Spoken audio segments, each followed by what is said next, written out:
bago tayo mag-proceed dito, yung ngiti talaga ni Kuya Carl, ni Kuya Tama. Nepomuceno, iba nakakatakot talaga.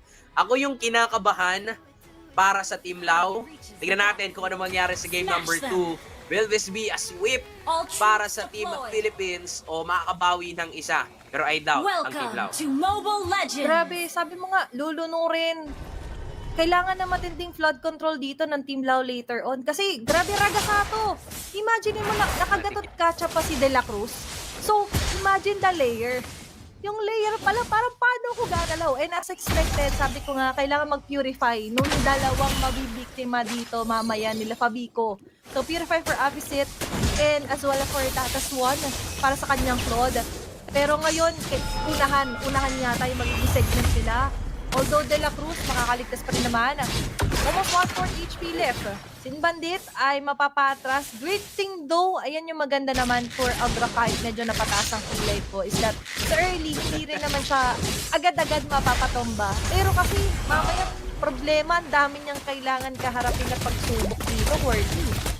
Baka na rin mismo yung manlambot. Kasi kanina nakita natin na yung Gatot Katsa ni Sin Bandit kayang tunawin basta-basta ng mga miyembro dito ng Philippines. So, what more ngayon na meron ngang pang-burst na mga galing din mula kay Oo. Pabico. So, talagang nakakatakot din para sa mga frontliners dito ng Team Lao. Samantalang doon sa may bandang itaas, Pinuya is showing us na kayang lumamang ng Yuzong sa early game talaga against a Lapu-Lapu. And tinan mo rin yung pesto ng mga minions. Hindi makakalapit basta-basta si Pau Taban. Grabe no, parang kung iisipin mo, paano ko le-level? Gusto ko lang naman lumaro. And the way to do that is to risk it all.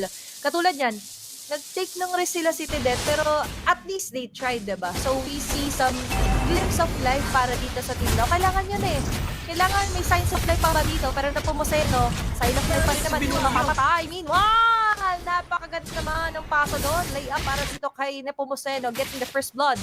Grabe din yung tandem nila, no? Ito yung maganda for Team Seaboy, for Team Philippines. Kahit sino magsama, grabe yung connection ng chemistry. At ngayon, diretso turtle sila. At habang busy sila mag-turtle, Pinuya just doing Sanford things. Taking down City Dip, Jungle.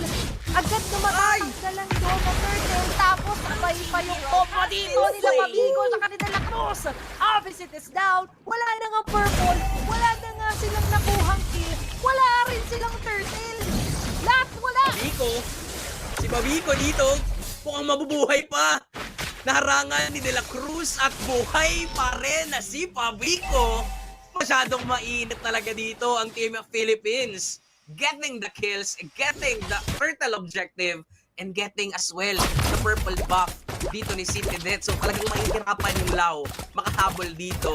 And gusto ko how Pabico and De La Cruz is zoning the members of Lao. Even si Binuye, wala siyang petrify kanina pero napatay niya pa si City Death. Ganoon kakabisado ng Team of Philippines yung mga heroes na meron sila ngayon. 3-0 para sa first 3 minutes ng larong ito. Talagang mainit ang simula and look at that. Even si Sin Bandit pinupoke na rin talaga dito ng PHI. They're giving pressure para matakot talaga ang Team Lao.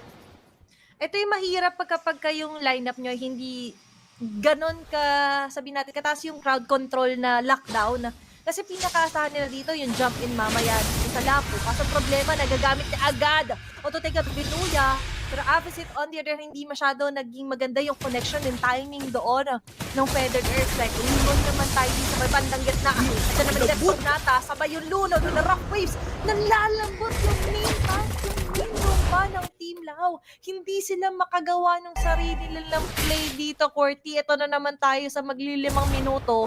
Pero all is on the good hands of Team Philippines. At hindi lang yan, De La Cruz, inaatake ng dalawa. Nandyan lahat na shadows. AOG out. Napakaraming bitaw. Panggugulo. But at the end of the day, hindi nila mapatay kahit si De La Cruz na bumababad na. Napaka-mapang-asar mo talaga, Daddy JB. Di ba? Nagpahabol lang siya dun para makuha yung atensyon ng Team Lao. Tapos AOG out. Samantalang sila ni Nepomuceno nagtuturtle na pala. Look at the position of Pabico. Ayun din ibigay basta-basta dito kay City Death. Yung mismong orange buff At na low health na nga, napilitan tuloy. Gumamit ng ulti si City Net sabay focus ng atensyon ng PHI sa kanya. Soriano will get the kill. Meanwhile, may 1v1 sa taas. Pero alam na alam ni Binuya kung kailan ba talaga napapalag sa gitna. Tore ang gusto ng Philippines. Napakatapang naman ni Akisin para makuha dyan. Pero walang pake ang Pilipinas kasi focus sila sa goal. Makakuha lang ng third objective. Baba, may tumatrabaho pala sa Lao. Pero walang pake din doon ng PHI kasi ang gusto nila, trade din dun sa itaas. Grabe, sabay-sabay nangyayari sa mapa. Kung pwede ko lang hatiin yung screen ko dito, QWERTY. Kasi lahat to, castable lahat. Lahat pwedeng i-play by play. Dito muna tayo sa may bandang baba. Tapos yun, nakapupunta. Uy, na-force agad yung Purify. So pwedeng i-chase down to. Andiyan nag-wave. Kasabay ng mga alon na paglunod at ang bala na tatama galing kay Soriano ang tatapos dito kay Tatas Run. Sabi sa'yo, pwede ko nang hatiin yung sarili ko. Ginawa ko na pero masahatiin muna ng kailangan yung atensyon. Dali ko na yung maganda with the dead charge. Kasi yung charge up na yun ay babaliktad pa. Soriano will still get the kill. That's going to be a 2-for-1. Pero pabor para sa PHI. Bandang taas. Naku, lumalaban ka versus si Vinicius. Ay, si Binuya pala to. Kaso, yung ganyang mga galawan ay tila ba kaya pa rin niya. Napakakunat. Buong akala mo ikaw na yung lalamang hindi. Dahil mukhang may ibang binabalak. Pilit yatang pinapalalim ni Binuya dito yung labo. Pero hindi, nakaramdam na. Sabi niya parang may iba akong nararamdamang plano dito ng PHI. Parang ano no? Ba't parang ang tapang mo pa rin, Binuya? Low health ka na, Kaya pero ba't nga. lumalaban ka pa rin? So, yung full health ba na Lapu-Lapu, siya pa mismo yung nag-decide na umatras din muna. Di ba? Pero si De La Cruz, ayun na nga kasi, may plano dun sa itaas, pero may plano din sila Pumasenong kunin na yung turtle at si Babico kunin din yung buhay ni City Det. Yung akala nating tahimik na nalaban, bigla-biglang alam pala ng Team Philippines kung paano ko kontrolin to. Ang target nila, Ibang Torre, the Blazing Duet, papasok pero hindi enough yung sustainability noon para patayin si Soriano. Enough pa nga yung damage na magagaling sa bala ng barel ni Soriano para kunin ang skill. And with that being said, unti-unting paliliitin pa ng Team Philippines ang mapang gagalawan ng Team Lao.